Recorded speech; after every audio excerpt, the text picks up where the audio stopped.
Tell me, what does TheCurrencyCloud do? So in the Currency Cloud, we are revolutionizing the world of international payments for small businesses.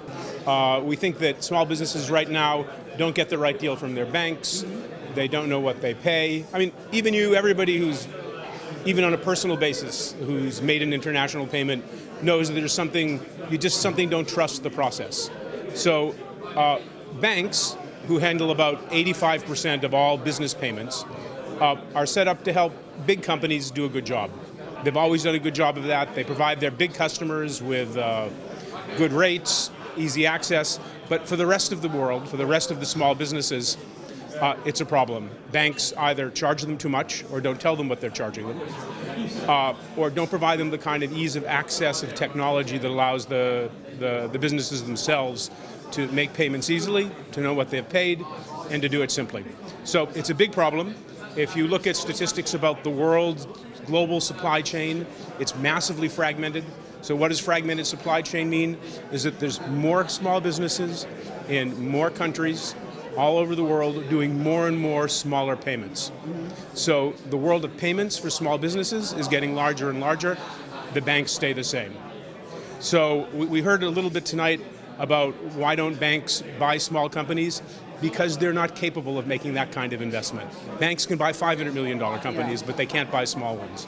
So we've come up with a technology solution. We've come up with a business model that really helps a small business to make the kinds of payments that are their lifeblood in the current global economy. So effectively, you're going to take all of that business away from the banks? Well, it's a big world. But I mean, there are, depending on how you look at it, hundreds of billions of dollars of payments that go forward every day between small businesses and large businesses, just between the industrial countries. We're not even talking about remittances.